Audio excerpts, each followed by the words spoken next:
ಭೂಮಿಯ ಆಳದಲ್ಲಿ ಅಡಗಿರುವ ಈ ಕಪ್ಪು ದ್ರವವನ್ನ ಕಚ್ಚಾ ತೈಲ ಅಥವಾ ಕ್ರೂಡ್ ಆಯಿಲ್ ಎಂದು ಕರೆಯುತ್ತಾರೆ.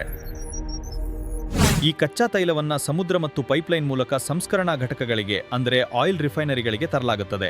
ಇಲ್ಲಿಂದಲೇ ಅಸಲಿ ಮ್ಯಾಜಿಕ್ ಶುರುವಾಗೋದು. ಕಚ್ಚಾ ತೈಲವನ್ನು ಬೃಹತ್ ಕುಲುಮೆಯಲ್ಲಿ 800 ಡಿಗ್ರಿಗಿಂತ ಹೆಚ್ಚಿನ ತಾಪಮಾನದಲ್ಲಿ ಕುದಿಸಲಾಗುತ್ತದೆ.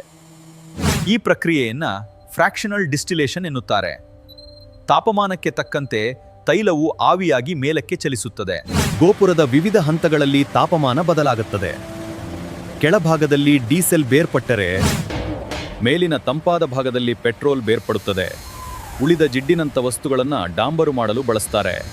ಎಲ್ಲಕ್ಕಿಂತ ಮೇಲ್ಭಾಗದಲ್ಲಿ ಅಂದರೆ ಅತಿ ಕಡಿಮೆ ತಾಪಮಾನದಲ್ಲಿ ನಮಗೆ ಸಿಗುವ ಅನಿಲವೇ ಎಲ್ಪಿಜಿ ಲಿಕ್ವಿಫೈಡ್ ಪೆಟ್ರೋಲಿಯಂ ಗ್ಯಾಸ್.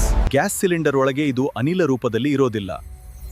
ಇದನ್ನ ಅತಿ ಹೆಚ್ಚಿನ ಒತ್ತಡದಲ್ಲಿ ದ್ರವ ರೂಪಕ್ಕೆ ಬದಲಾಯಿಸಿ ತುಂಬಲಾಗಿರುತ್ತದೆ. ನಾಬ್ ಓಪನ್ ಮಾಡಿದಾಗ ಒತ್ತಡ ಕಡಿಮೆಯಾಗಿ ಮತ್ತೆ ಗ್ಯಾಸ್ ರೂಪದಲ್ಲಿ ಹೊರಬರುತ್ತದೆ. ಭಾರತದಲ್ಲಿ ಸಾಮಾನ್ಯವಾಗಿ ಮನೆ ಬಳಕೆಯ ಸಿಲಿಂಡರ್ಗಳಲ್ಲಿ ಸಾಮಾನ್ಯವಾಗಿ 14 ಕೆಜಿಗಳಷ್ಟು ಲಿಕ್ವಿಡ್ ಗ್ಯಾಸ್ ತುಂಬಿಸ್ತಾರೆ. ಸಿಲಿಂಡರ್ನ ಖಾಲಿ ತೂಕ ಸುಮಾರು 15ರಿಂದ 17 ಕೆಜಿ ಇರುತ್ತದೆ. ಒಟ್ಟಾರೆ ತುಂಬಿದ ಸಿಲಿಂಡರ್ ತೂಕ 30 ಕೆಜಿ ದಾಟುತ್ತದೆ. ಗ್ಯಾಸ್ ಸಿಲಿಂಡರ್ ದುಂಡಗೆ ಯಾಕಿರುತ್ತೆ ಗೊತ್ತಾ? ಗ್ಯಾಸ್ ಅನ್ನು ಅತಿ ಹೆಚ್ಚಿನ ಒತ್ತಡದಲ್ಲಿ ತುಂಬಿರ್ತಾರೆ. ಒಂದು ವೇಳೆ ಚೌಕಾಕಾರದ ಡಬ್ಬಿಯಲ್ಲಿ ತುಂಬಿದರೆ ಅದರ ಮೂಲೆಗಳಲ್ಲಿ ಒತ್ತಡ ಹೆಚ್ಚಾಗಿ ಅದು ಸ್ಫೋಟಗೊಳ್ಳುವ ಅಪಾಯವಿರುತ್ತದೆ. ಆದರೆ ಸಿಲಿಂಡರ್ ಅಥವಾ ಗೋಲಾಕಾರದಲ್ಲಿರುವಾಗ ಒತ್ತಡವು ಯಾವುದೇ ಮೂಲೆಗಳಿಲ್ಲದೆ ಎಲ್ಲ ಕಡೆ ಸಮಾನವಾಗಿ ಹರಡಿಕೊಳ್ಳುತ್ತದೆ. ಇದೇ ವೈಜ್ಞಾನಿಕ ಕಾರಣಕ್ಕಾಗಿ ಸಿಲಿಂಡರ್ಗಳು ಯಾವಾಗಲೂ ರೌಂಡ್ ಶೇಪ್ನಲ್ಲಿ ಇರುತ್ತವೆ.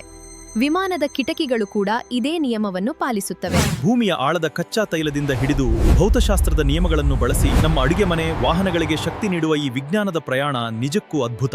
ಈ ಮಾಹಿತಿಯನ್ನು ನಿಮಗೆ ಇಷ್ಟ ಆಗಿದ್ರೆ ನಿಮ್ಮ ಅನಿಸಿಕೆ ಕಾಮೆಂಟ್ನಲ್ಲಿ ತಿಳಿಸಿ. ಇದೇ ತರ ಕುತೂಹಲಕಾರಿ ವಿಷಯ ತಿಳಿಯಲು IG ಅಕಾಡೆಮಿ ಫಾಲೋ ಮಾಡಿ.